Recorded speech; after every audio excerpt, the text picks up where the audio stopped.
کیشکێ ئەوە هاتولێ و دیسانژی ئاخسپارد ناوە چاوایەت ناوەکە سوکارێن واندایە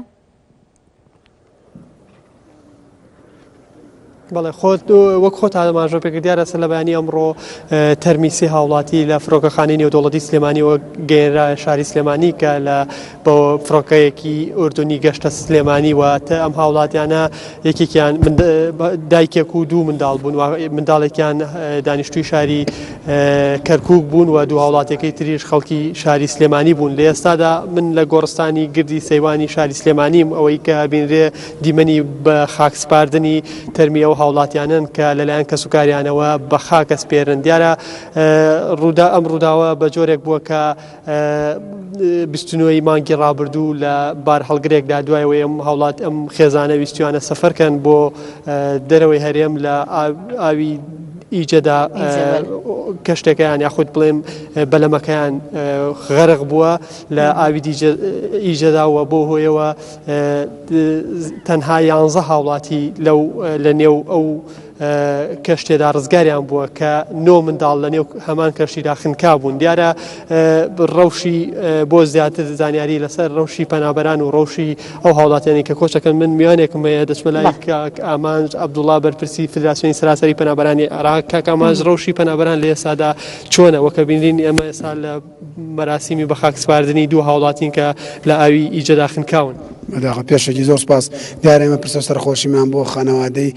قوربانیانی شاری سلێمانی و سەرجەم قوربانیان کە لە ماوەی ڕابردوودا بەهۆی باری ناسایی و ڕەو شێرەمی کوردستان کە کۆچیان کردووە و جانیان لەدەستدا بوون دە قوربانی بەداخەوە ئێمە ڕۆژ نییە تراجیدیا و هەواڵی ناخۆش لە سۆشیال میدیایان لە نووسرا و بیسرا و بینراوەکان نەبینین و بەداخەوە هەمووی هاوڵاتیان ئەمەریان بوونەتە قوربانی و ئەمەش دوای ئەوە دێکە لە وەکو جەناب دامەژە بدا کە پێشتر لە بیستنەمانی ڕابردووە بەهۆی ئەوەی کە چەند خێزانێکی خەڵکی باشووری کوردستان و لە ناویان خەڵکی شاری سلێمانی بوون سواری بەلەمێک بوون بە هیوای ئەوەی کە بەرەو یۆنان کۆچکەن و لە ڕێگەدا بەداخەوە بەلەمەکان دەشکێت و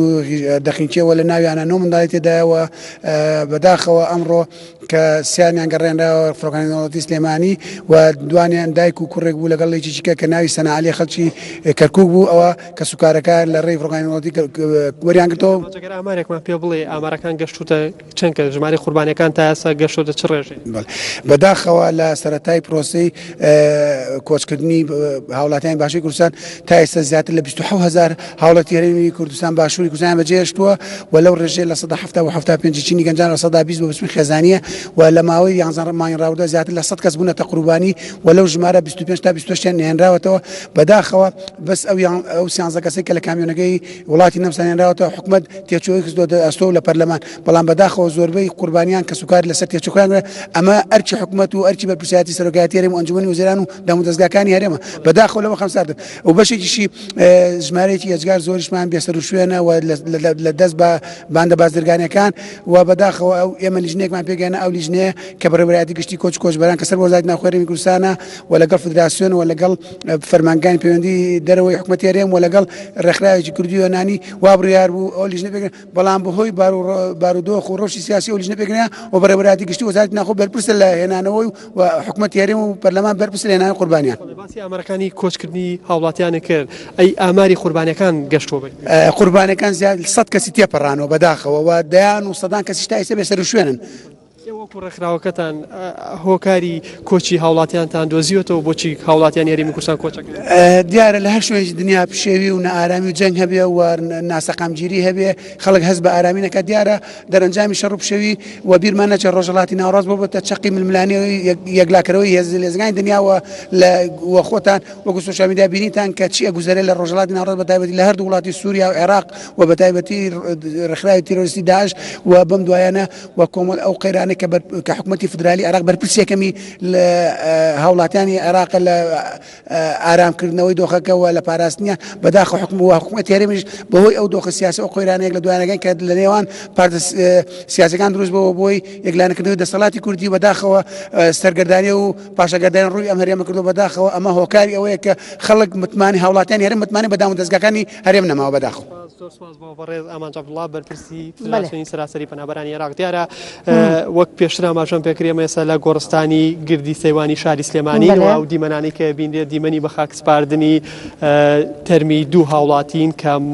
دایکێک و منداڵەکەین کە ئێستا لەلایەن کەس و کارەکانەوە بەخا کەس پێرێن دیارە ئەم ڕووداوە بۆ 29 مانگی ڕابردوو دەگەڕێتەوە کاتێک ئەم هاوڵاتیانە ویستوانە بۆ دەرەوەی هەرێم سەفەرکەن لە ڕێگادا لە دەریای ئیجە کەشتەکان غەرقە بێت و ئەخنکێت و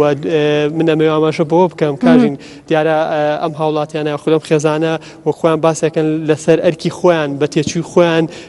ئەم کەسوکارەکانیان لە ئەوروپاوە گەڕانێتەوە بۆ هەرێم کە لە پێشتردا حکوومەتی هەرێم ڕایگەیان کە تێچووی سەرجەم ئەو کەسانی کە لە دەریای ئیجە یاخود لە ڕێگەی ئەوروپادا گیان لە دەست دەدەن ئەگرنە ئەستۆ ئەوانەی نێرنەوە بەڵام ئەم خێزانە خۆیان هێنانێتەوە کە بۆ گەڕانەوەی هەر تەرمێک نزیکەی 2500 دلاری تێدەچێت. ولی هەلبەت ناوانوچەیانیشدا ئاماژە بێ چەندێک کرد سپاس بۆ پەیامدەرمە بابان ئەنوەر کو